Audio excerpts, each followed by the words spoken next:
State fire crews are busy trying to get the upper hand on dozens of fires in remote areas of Lassen County. The fires were sparked by thousands of lightning strikes over the weekend. About 29 fires are burning in Lassen, Shasta, and Siskiyou counties. The largest has burned about 200 acres of forest in an area near Strahler Lake in Lassen County, but no homes or structures are threatened. That fire is 10% contained. The National Weather Service predicted more lightning tonight. Now to a pest problem too big for an exterminator. Action News reporter Derek Demo takes us to Paradise, where some close encounters with big bears are far too close to home. I'm afraid if I step 2 feet out the door, he may be right around the corner, and I wouldn't be able to make it back into the house in time. Paradise resident Pamela Ingram is a hostage in her own home, trapped inside day and night because of fear she may be mauled by a bear that refuses to leave her property. After contacting law enforcement officers, she says she is still forced to live with her unwanted guest. I bang pans, he won't leave. I've done everything they've asked me to do to get this bear away, and he still keeps coming back. Ingram says Paradise police officers have visited her property and have seen the bear. We called Fish and Game Monday. They told us they will issue her a permit so she can shoot the bear if it damages her property or poses a threat to her.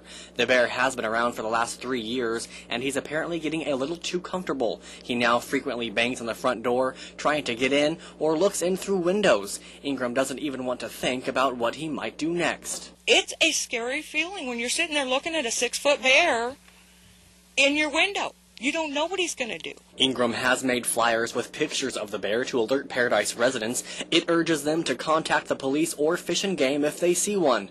In Paradise, I'm Derek Demo for Action News. Ingram tells Action News she thinks there is also a smaller bear now coming to her property. Vaccines have proven to be an important tool in fighting disease, but not all parents believe in them. As Action News reporter Elizabeth Gadley found out in tonight's Health Watch, Shasta County has one of the highest rates in the state when it comes to parents opting out of immunizations. The more people that are vaccinated, the less likely an individual child is to contact the virus or bacteria that causes that disease. So it's very important that as many people, as many children, as well as adults are up to date in their vaccinations as possible. With increasing skepticism about vaccines, a growing number of parents are choosing not to get their kids inoculated. Legally, children are supposed to be vaccinated against a variety of diseases before they can enter kindergarten, but parents can get a waiver called a personal beliefs exemption. Reading pediatrician Lloyd Bramer says a certain number of parents who choose not to vaccinate. I describe it as vaccine apathy, where you get used to a disease not being around, and then the need for the vaccine becomes less important to some individuals. There are those who are adamant about not vaccinating at all. According to Shasta County Public Health, about 6% of area kindergartners don't get inoculated under the personal beliefs exemption. That's 3 times higher than the state average. While it doesn't sound like much, that percentage can have an impact, especially considering California is in the middle of a whooping cough or pertussis epidemic. The cough can be so bad that they can't breathe, that they turn blue, that they vomit, that they lose their urine, that they break ribs. Public Health Officer Dr. Andrew Deckert says vaccines are the key to getting the whooping cough outbreak under control. Good vaccination rates is what will break this epidemic. The pertussis immunization loses effectiveness after 5 to 10 years, so health officials say it's a good idea to get kids another booster around age 11 or 12. Now, it takes about a month for the pertussis booster to become effective, so the sooner you can get your kids in and vaccinated, the better. In Reading, I'm Elizabeth Gadley, Action News. For more information on vaccinating, you can call the Shasta County Public Health at 225-5591, or you can go to our website and click on news links. An Action News update now. Work crews are tearing up the sidewalk at First and Broadway in downtown Chico. Construction started today on a project to replace curbs, gutters, and sidewalks, and to build a bulbed pedestrian ramp. The sidewalk will be closed off and on for the next several weeks, and traffic controls will be in effect. The city says you'll still be able to access all businesses in the area. Work is expected to wrap up by August 20th, just in time for the start of the fall semester at Chico State. One of Chico's best-known baseball players received an honor this weekend. The city of Chico bestowed a proclamation of achievement to Chico Outlaws pitcher Arias Yoshida. On Saturday, Chico's mayor, Ann Schwab, along with city council members, honored Yoshida with the proclamation of achievement for the 18-year-old pitcher's success. Yuri Yoshida has brought a positive image to Chico of dreams that are possible, goals that can be achieved, and that Chico is a family-friendly community. Yoshida is Japan's first female professional baseball player and the first woman to pitch professionally in 2 countries. As a member of the Chico Outlaws, she has attracted media attention from around the world and boosted attendance. A North State community radio station is using its valuable music collection to keep its programming on the air. Action News reporter Britt Carlson has a look inside KRBS in Oroville and why it's being forced to sell some historic vinyls.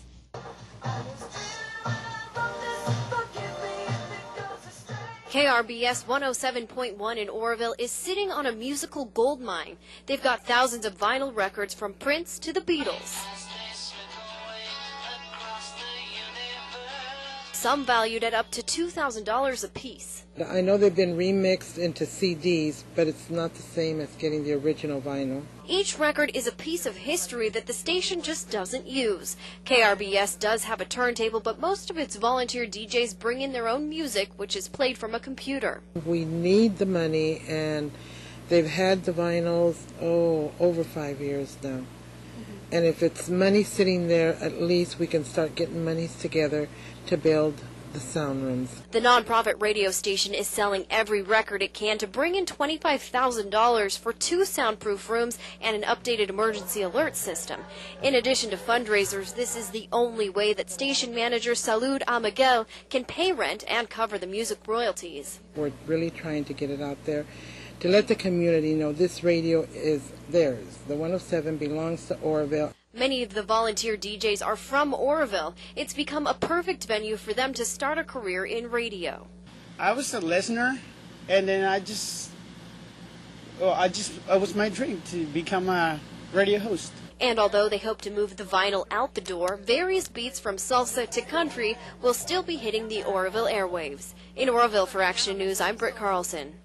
KRBS is open from 9 in the morning until 4 in the afternoon, Monday through Friday. It's located on Oro-Quincy Highway in Oroville.